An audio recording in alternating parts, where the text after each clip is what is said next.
Hello, thank you, Trace. Now, AVANGAR, that was an interesting interview from Adren saying he didn't really prepare for Simon, so maybe they were kind of sandbagging almost by accident. Anyway, ENCE are going to have something to do with on the B bomb site. Almost everyone with Kevlar. They have a kit though, and they're doing well so far with Sergey getting 2 kills, trying to hold down this bomb site. 3 players around the pillar now for the T's, and they don't really have any angles. The crossfires are great for ENCE, and they won't lose a single player.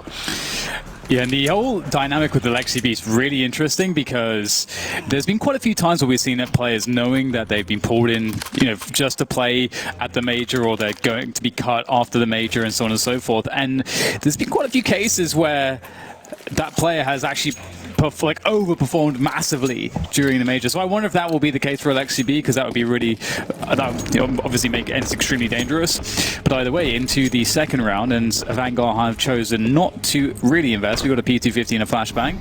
So objective is just a kill or 2 would be absolutely fine in this position. And then they understand, I don't know if they understand the tendencies of AVANGAR, but you can see they've actually favored UMPs mostly here, and there's the M4, so they're pretty light on utility, so really thinking about that third round. Sanji, you seem distracted, it seems. Looking the wrong way. Nice angle for Alu. Always difficult to pull yourself out of the connected position and go back towards the toilet. Sometimes if your teammates have short B, it's a better route to rotate to a position further back. But ENCE will hold their position for now. Sergey has Alu's back in terms of the above connector. He's in divider at the moment. Got AVANGAR using some utility to make their way into the toilets from long. Now they're looking for close quarters engagement, as you can see. At this point, they have a P250 and 3 sets of Glocks. A leg was spotted. He's a leg man, Alu, and he's looking for more.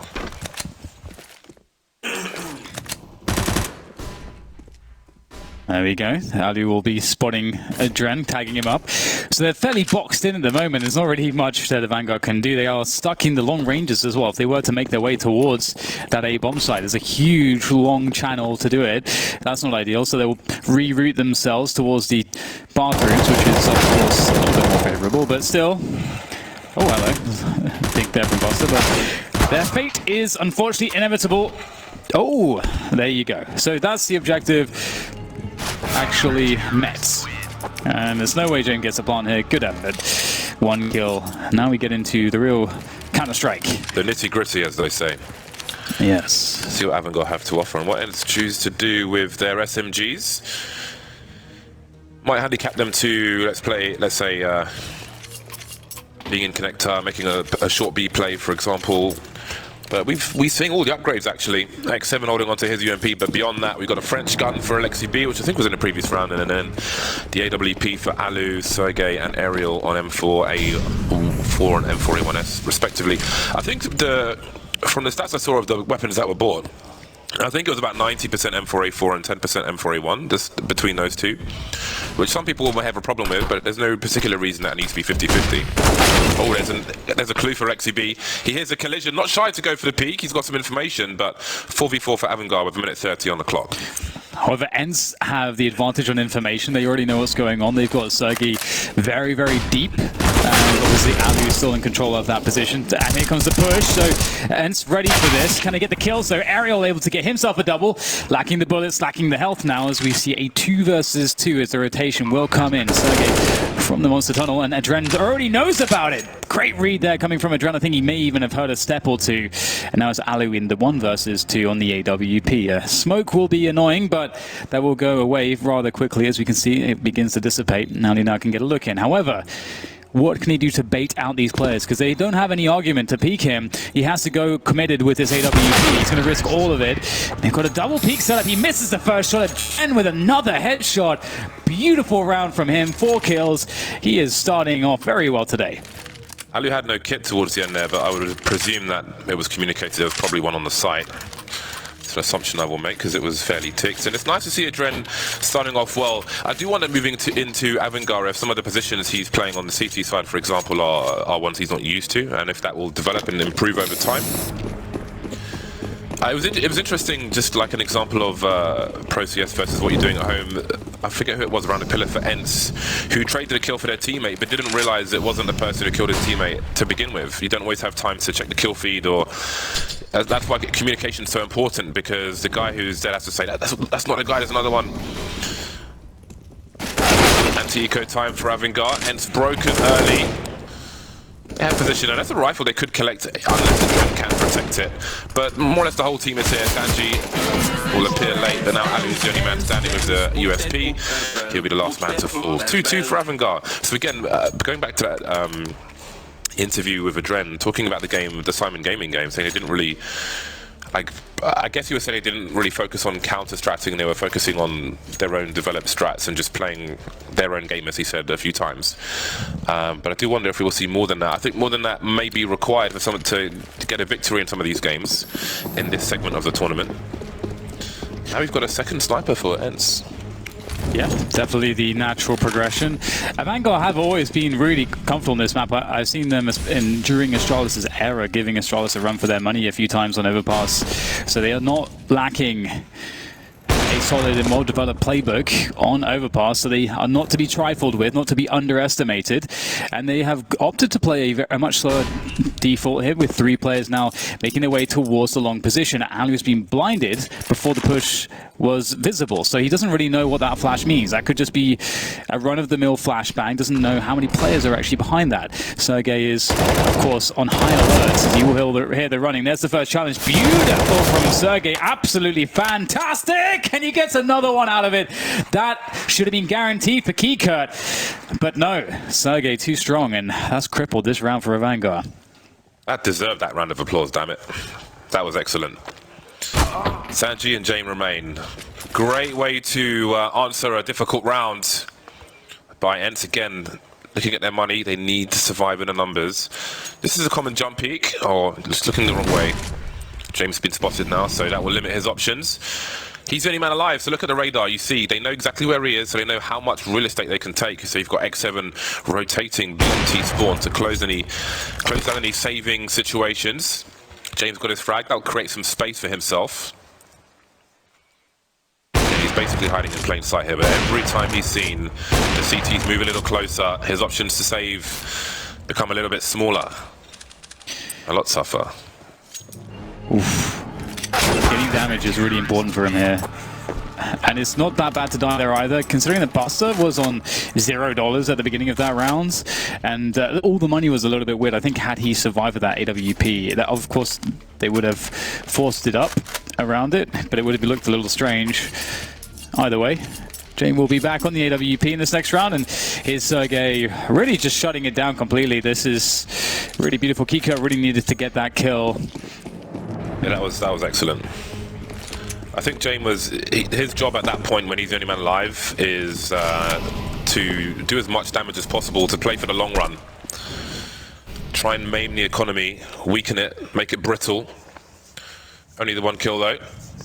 So we have an aggression, or a counter-aggression if you will, towards short B. You can see Keykurt on an X-ray starting to creep. So Ariel's not looking to fight to the death here. A few bullets and some grenades will come over the top. Seems he won't peek behind it. Ooh, it's a cheeky peek from James.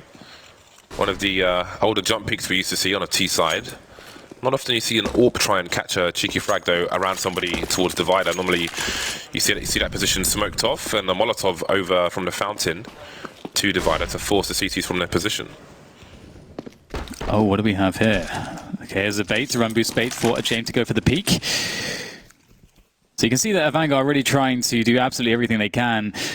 They've got a lot of little tactics to use at their disposal in order to gain control of the map. And 45 seconds remaining now, and they've only just gotten half of the bathrooms under control. They've of course got Keykurt quite deep here towards the sewers, trying to keep players towards that B bomb site and keep the option alive of going back for a B rotation if it doesn't go well towards A. But that's a great pick off from James. I think that there was a smoke up as well, so I'm not sure if that was a...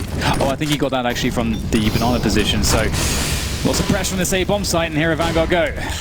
19 seconds to plant the bomb. They need to control the truck position if they're going to get this plant. But Sanji was carrying the bomb. He's on the floor now. 13 seconds, and they've got to deal with Alu. They have to deal with Alu. And that's one way to do it. AVANGAR's running all over the bomb sites, and now there are no angles for the CTs to stop a bomb plant, and they are really out of position. This limits their options. There aren't many grenades left with AVANGAR, but they've got so many lasers it would be surely suicide for ENCE to try and make their way into the site. That was really interesting. What I was watching Sanji on the radar carrying the bomb. He kept lurking towards the B bomb site, and he was around that kind of entrance to connector, going back and forth as they were discussing their options. But they eventually went towards the A bomb site. For those of you in Go TV, I would recommend Sergey. Easy pick since he's had a really good start, but I think the position he's playing and the timing of how he moves back and plays off of his teammates is something that people could learn from. So in this half at the very least, he's my Go TV pick. So ENCE have the ability with 2 players surviving to drop 2 guns and to go for a force buy with Alu perhaps being the guy that will likely play UMP or something similar. Maybe they'll play a bit more aggressively around the connector position. We'll have to see exactly what the plan is for them. Actually, instead of opting for UMP, he goes for the shotgun. So I think I was right about one thing, which is that he's going to play aggressively towards the connector. I think that's pretty much the only spot you really want to be starting the round off with a auto shotgun with. So we'll see how that goes for ENCE. But of course, AVANGAR have done a really good job in keeping their economy low, and ENCE are really going to be desperate to pick up this round, lest AVANGAR get a huge advantage. And AVANGAR are playing pretty slow to begin with, taking Fountain tentatively. A quick peek towards sewers as well. So ENCE really trying to get that information. Here goes Sergey. He's protecting Ali, who's in connector in this position. This is an interesting setup for Sergey because he generally needs some cover of that. That's a beautiful peek from him. Did they see that jump in on a previous round? Because in a position like that, a forward position, you'd expect him to be playing off a sniper by divider or something like that. But that was seems very, very scary indeed. But maybe he knew something we didn't. Once again, ENCE starting to crush around versus AVANGAR. 5 versus 2. Another multi-frag for Sergey. But again, if you look at the old MIBR strats and how they used to have a 2-man setup with Fallen around the toilets, you used to see various different angles from the CT with the rifle next to the other side of connector, for example. That was very forward position, but that looks like a hard read versus AVANGAR. And they're going to have to change their game now. That's going to really make them not want to make that play again. I'd be surprised if they went for it once more without some kind of change. But if they do make that change, then they'll be playing to their opponent and not playing their own game, as Adren was saying. So that'll be interesting. Still plenty of rounds to go in this half. And 2 versus 5. What will they choose to do? Not much, it seems.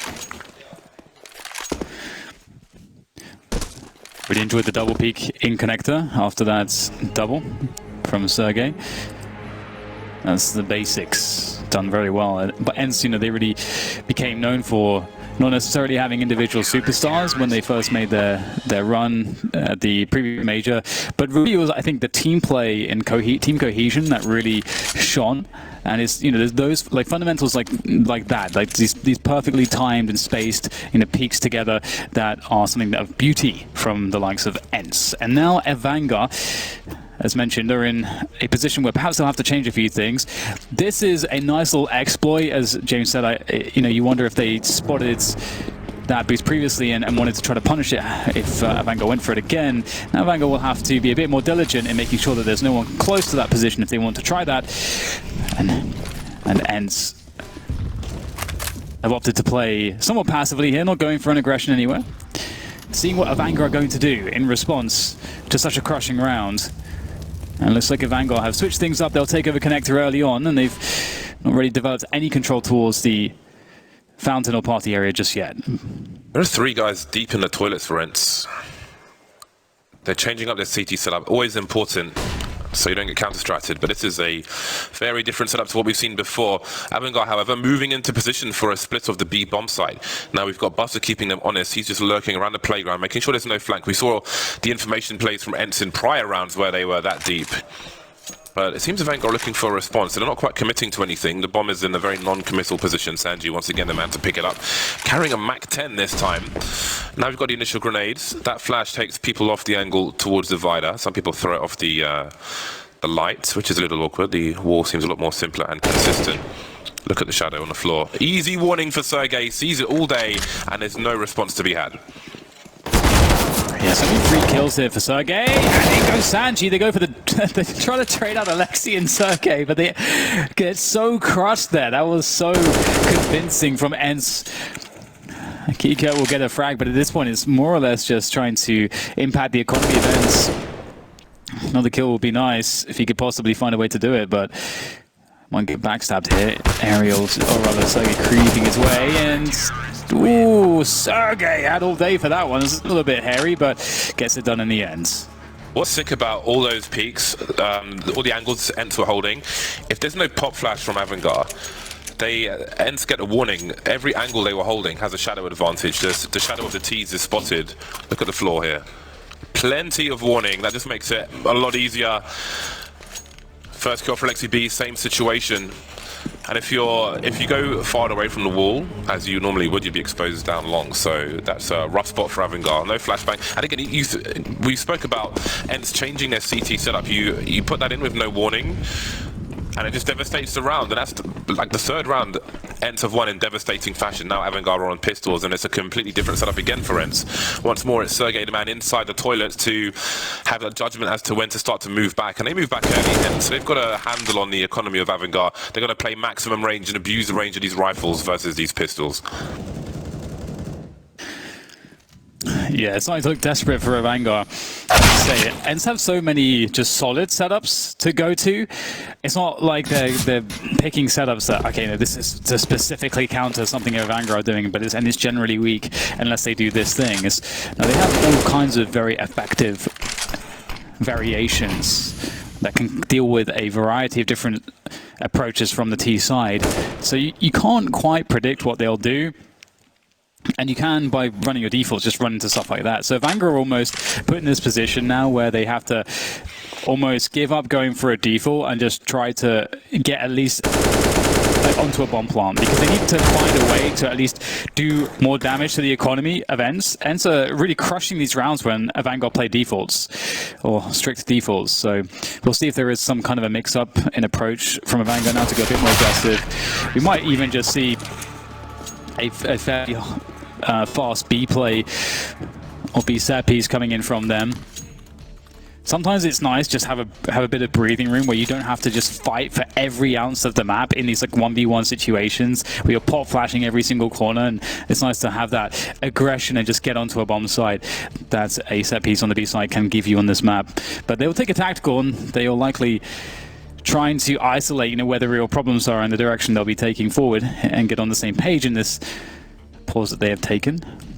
One problem is Sanji's not on the scoreboard just yet. He has been taking the worst weapons in some of these rounds, though, must be said. One round he was, like, he's a bomb carrier, so I think he's the guy in the back, not giving that bomb information, sometimes with a MAC-10, not ideal situation for him. Sergey is devastating these guys at the moment, holding down that position ahead of the toilets. And I put ENCE in my pick'ems, and some people were asking me why, they have a significant roster change that's been confirmed already. I've got weird sounds in my ears. That's been confirmed already. But the thing is, they're still a very solid team. If you look at their results, apart from their 0-3 versus Liquid, for me, there's little reason why they shouldn't proceed. I think, considering the nature of the team, being run by Natu and so on, they've got Red Bull on their jerseys. They're not going to come in here just to not do anything. We've got a lot of activity around the B bomb site. He just doesn't see Sergey. Good angle from him, taking the place of value this time. But the rest of AVANGAR are indeed close towards the B bomb site, but one by one they try and make these entries, and they're getting shut down by ENCE. Big advantages, and again, AVANGAR don't really have any position, and there's no presence towards A, so what can they really do here? Yeah, another spot where they're in a lot of trouble. They tried to get towards that B bomb site, just not working out. ENCE have such good basics. It's such a beautiful thing to watch when you see a team that just has incredible skill and refined fundamentals like ENCE do, and have that consistency behind it. They got themselves a top 2 at the previous major, not by any accident, that is for certain. Now we'll have to see if AVANGAR can find any adjustments. So far, everything they've been trying has really been failing.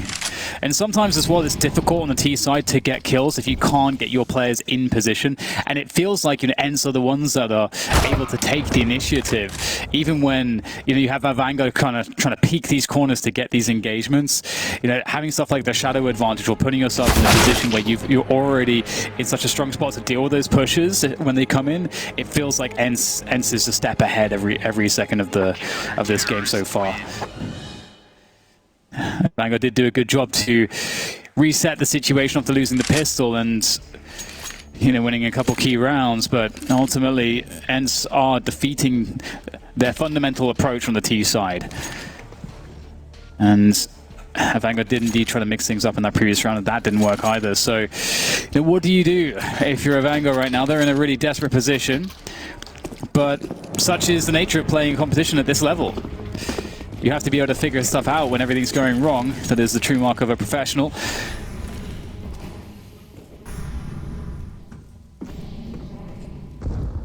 And we'll see now, ENCE very comfortable. 3 AKs. And AVANGAR down with just a few pistols.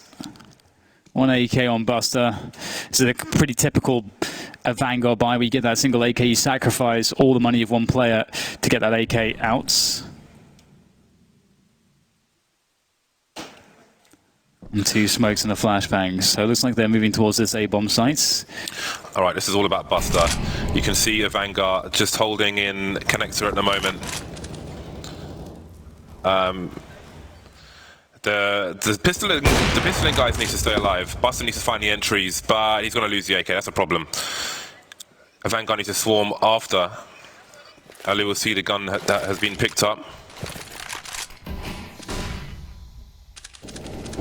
Still around the toilets for now.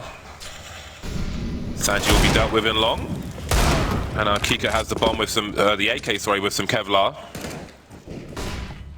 Can the sound guys fix the microphone, please? I think there's a mic turned on somewhere that needs to be turned off. Kika and Jane remain. See if they can do any damage.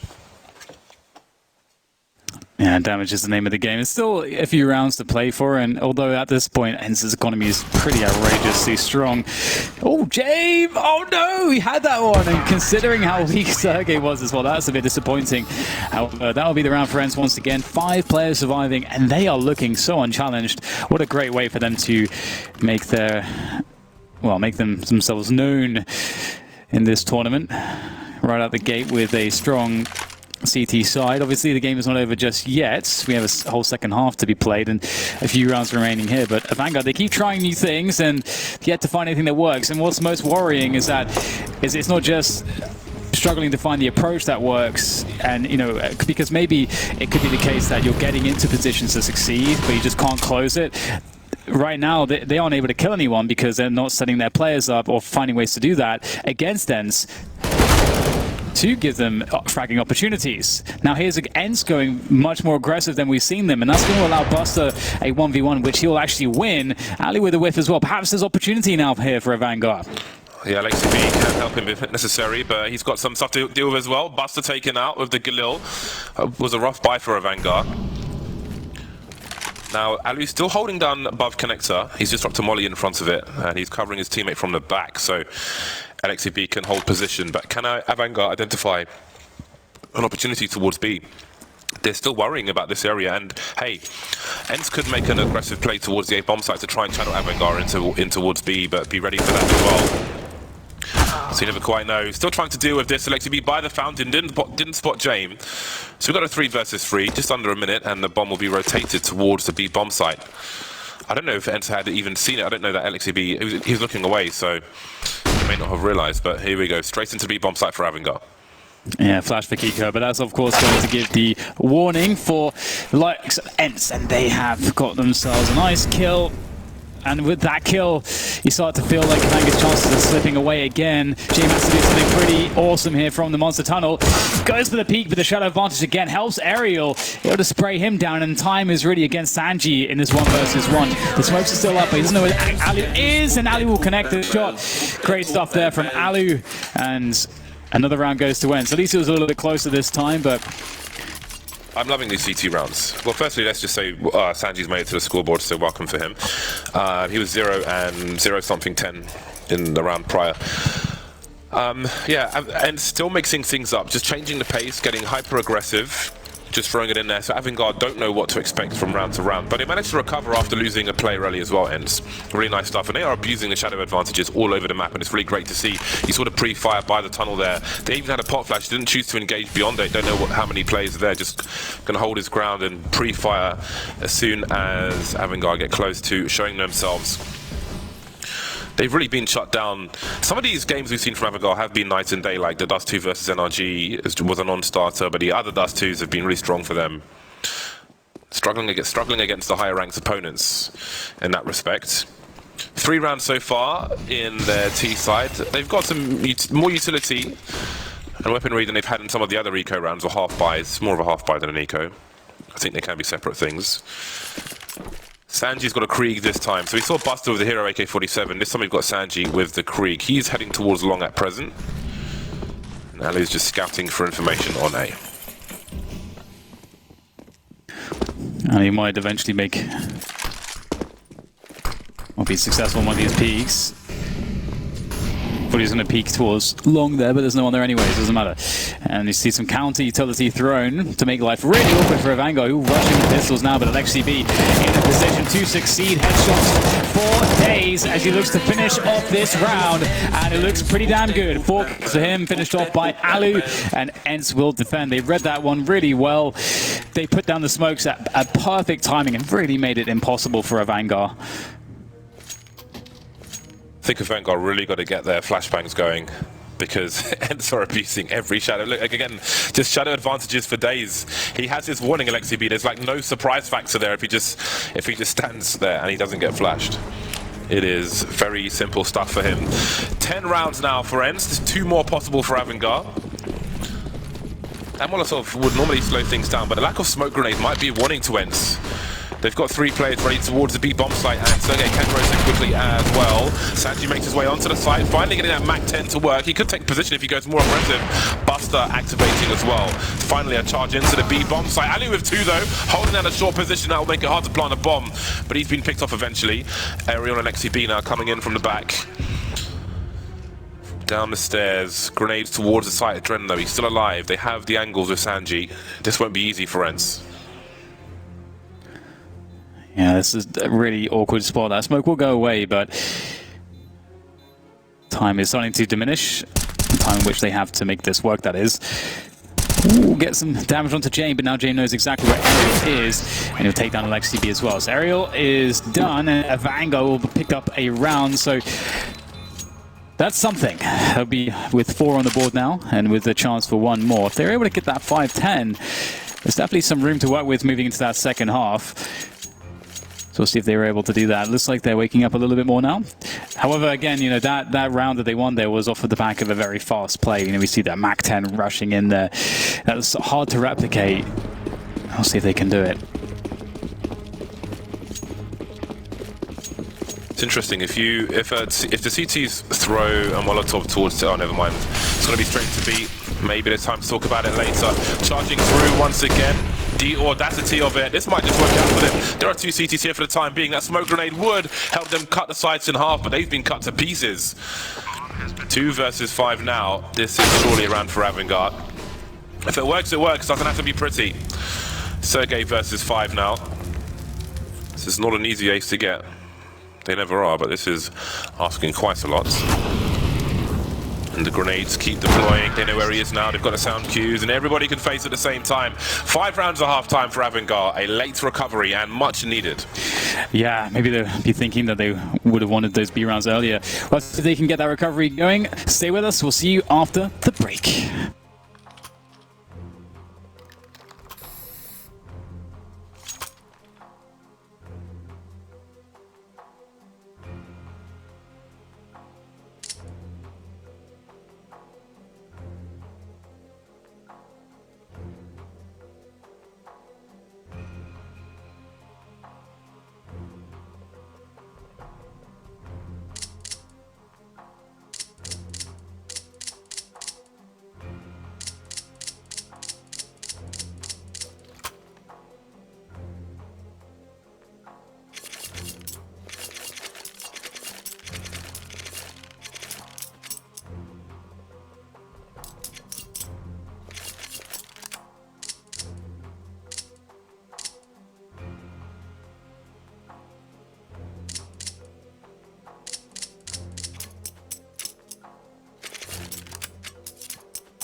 And we are back. ENCE will be starting the T side with 10 rounds on the board, 18 frags for the likes of Sergey. Very important for ENCE on the T side. In the second half, for me, it's about Kika. He's been so important for AVANGAR pretty much every game, and where some other players haven't necessarily delivered so much, I think that he has been quite excellent for AVANGAR and very important. And while he hasn't always been top fragging, the impact of his frags have been very much so. Very, very important, that is. So for me, the go-TV pick in the second half is Kika. AVANGAR are going to be putting a lot of people on the B bomb site to start with. Pop flash play, having a look towards Monster, not seeing much of anything. In fact, I think the entire team is starting in the B bomb site. I respect that. They're ready for the 5 versus 5, but ENCE are not too excited to go into there quickly. Yeah, it could be a timing thing as well, whereby if the T side were to rush all the way towards A, that you were able to get back towards A just in time after starting with 5 on B. Either way, spotted a couple players have AVANGAR towards that long position, and it's really showing some presence, and that does serve to make things a little bit less readable for AVANGAR. So they just have to hold tight for now in their default setups. And James on that rotation position on A by the stairs, but now Sergey's going to make some more noise here. They still haven't seen the bomb as well, so that's another thing, key piece of information that they don't have. And so kind of making it look like they're lurking around this A-bomb site to kind of distract. But what they're really doing now is rotating fully towards that A-bomb site. They've managed to get themselves quite close in the bathrooms, which is ideal. Again, it still feels like you just have one player poking you, but here it is. It's been announced. Now AVANGAR know what's going on, but they've only got 2 players on the side to defend. 3 trying to stream in. Kika will get 1 headshot, but it's all ENCE otherwise, and they will have a bomb down very shortly. Adren alone now. He was the only person left on the B bomb site coming through from Connector. ENCE had 1 flashbang, used it really well to get onto the site, but can they defend it versus Adren? Sergey and Ariel with the crossfire by Optimus and the dice.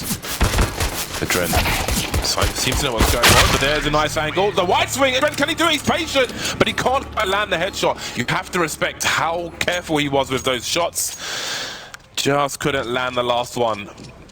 To keep his head though and try and focus that much, huge respect. However, that's a massive win for ENCE. With a 10-5 scoreline at halftime, that's a huge pistol round.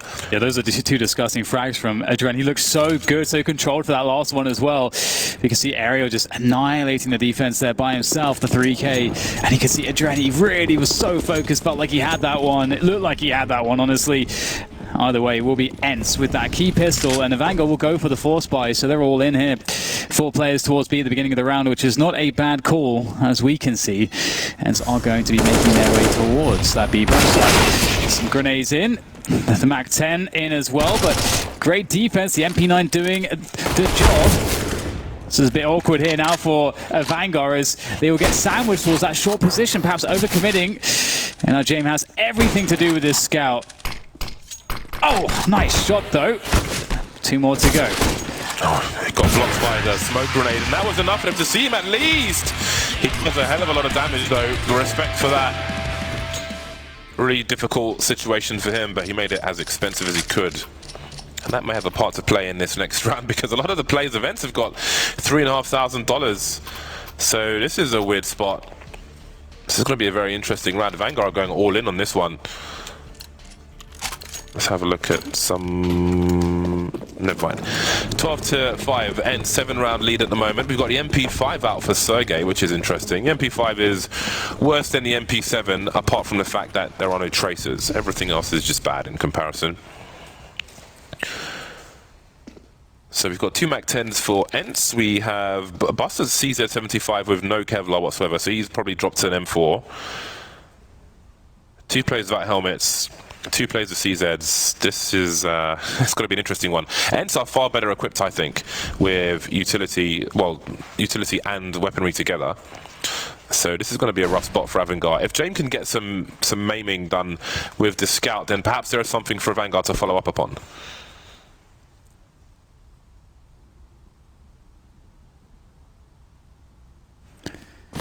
minute to go, and Vanguard indeed playing really patiently, or I should say passively. They're so far back on the bomb sizes, and ENCE that's playing patiently.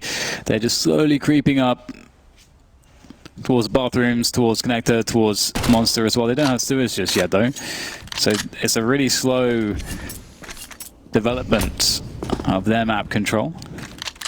Smoke on monster, smoke on the divider, and a very curious Sanji will close the distance behind that smoke. The most forward player now for AVANGAR, 30 seconds, and they're really starting to wonder what the hell's going on, because you would expect them to have made a move at this point. 25 seconds, Sanji in this deep position. Everybody on ENCE has helmets, so he's going to have to do some serious work to get more than one. He's looking for the timing there. Here's the running Sanji. Does he find a good timing? There's one. Can he find the next player? It's so hard to know which way to look, and that'll be a 1-for-1 trade, which is very beneficial here for ENCE. They don't even have time to pick up the AK-47 though, but X7 is on the flank with the Krieg. Oh, that was really nervous stuff for ENCE. 5 versus 5 against the Force Spy. They want to leave it that late, but it seems it might work out for them. The MP5 the final frags. Will anybody rescue the AK? Doesn't look like... Oh, Alexi B. Yes, Alexi B gets there just in time. We can see it on our second monitor. So that was really nervous stuff. Yeah. That's how many times have we seen a situation like that where the other team is just let back into the round by poor timing, if you will. Again, one thing goes wrong. It's the bomb carrier taken out immediately as well, but Alexi B, if he doesn't trade that, that's GG right there. Yeah, I think it was a Kiko that came in at the end there. If he knows where the bomber is and gets that kill, there's 5 seconds left, so there's actually not enough time to pick up the bomb and then plant it again. So I would have won the round. So it's pretty crazy. Indeed, risky stuff, but it's worked out for them, and they'll be 13-5, so 3 more to go, and they'll be very happy chappies indeed. 2 Deagles already that AVANGAR have to offer. They're really all they're just playing for that 20th round. So that's where the game has to come back into their hands. And ENCE just once again being extremely patient. ENCE really badly want to catch an aggression. They may just do it because X7, you can see he's waiting on this angle. Will he see the feet? I think he does, and does get some damage. What is the response here from AVANGAR? Will they be forced back? I mean, looks like that is the only option. You can't stay out there if your position's known, and they can't challenge X7. So the only thing oh, actually they've opted to go for a boost. Oh, there you go. Trent finds it. 40 seconds. The bomb is outside monster. Do they commit towards B though? ENCE. Ali looking for something. Very nice HE from both teams. Maybe even better from AVANGAR. Ali and Sergey now 15-54 HP. That could be a problem. And Nikiko's looking to make it one. Now we've got 3 heavily tagged players with 25 seconds on the clock. They need to clean out this bomb site. They don't have any Molotovs though, which will be a pain, but they've got guns. Sanji with the USP now. He's the only man standing. But no one can really take a headshot from him apart from X7. He's got to go and plant the bomb. That'll be a beautiful double peak from ENCE. And they are 2 rounds away from their first game at this major. Good times for the Finns. Getting that 1-0 right out the gate feels, I'm sure, very, very good. Less urgency in the following game. AVANGAR definitely heavy underdogs against ENCE. ENCE, of course, the finals in the last major against Starladder. And we'll see now ENCE making their way forwards. Sergey out through the smoke, extinguishing that Molotov, keeping the pace fast. And what has he got to show? It's like ENCE not having the best time of it. Buster with a good shot there. Sanji in the midst of all of that takes one down, but he's out of position. Can't deny the bomb plant. So AVANGAR actually not in the worst spot ever. 3 versus 2, and the bomb has the ability to be planted now, but the flank is coming in. That Molotov's gone all the wrong places. They haven't collected the bomb yet. The bomb's been on the floor for a while. You can see the nervousness from both teams throwing grenades at their own selves. And now Sergey is alone. The bomb's still to be collected. There's so much time on the clock though. I wonder what the plan was for ENCE. They didn't focus on the bomb plant, they focused on control. But that time allows the CTs to get closer. But again, so much time on the clock. 3 different places he could attack from, Sergey. But he's collected the bomb and he'll commit to it. Kika and Sanji, not all the health in the world. We've got a huge rotation from Kika. He's going all the way back to the A bomb site. Could have come in from short or from the monster position, but it seems they're probably going to bait from each other. I don't expect a wide swing. 8 bullets. That's not good. We're supposed the first one. Oh my goodness, he can actually reload now because they know where he is, but he's choosing, there it is, he chooses to go for the reload. Sanji tapping the bomb. Sergey, is he a believer? Well, he may have done enough here. There's no kit, I don't think. Indeed, that's enough. And wow, I can't believe he managed to pull that one off. Well, who was putting those numbers in? That's true. Have they got, is the coach on the server as well? Match point for ENCE, 15-5. Beautiful start for them. Major of ex-Space Soldiers fame wrote a tweet saying that you have to look out for some weird results on day one of a major where new teams are coming in, because the teams who've been here already will be more familiar with the computer setups and so on, which is a fair point actually, especially in a best of one. But so far so good for ENCE. This is the ENCE I expected. Yes, they have a significant player going out and coming in, but it doesn't mean they're just going to be bad all of a sudden. They still have the structure and everything they built before. Yeah, and they're still a pretty high-ranked top 10 team. Oh, for sure. Yeah, it'd be outrageous to deny their quality. Sergey's 28 for something, 5 or something like ridiculous like that, and some 9. Okay, but still, 28 for 9 in 20 rounds. It's not bad. Not too shabby at all. Sergey loses a duel to the auto shotgun. Some bonus money for James if his team can hold on to give him another MVP in the rounds to come. But look at this. ENCE have just crept up to the side with 2 players. They can trade. Sanji can only do so much, and he's about to be on fire. However, LXCV will put him out of his misery. X7 in the meantime can cut off rotation around that short B position. Man advantage, and James in no man's land. What did he choose to do? I mean, he's got to go for it, but he's going towards the B bomb site, looking for the flanker. He'll be flanking his teammate Buster. Horrible way to potentially end things. And now James in a 1 versus 3. No kit, no life, no hope. 16-5. Monstrous start for ENCE at the major.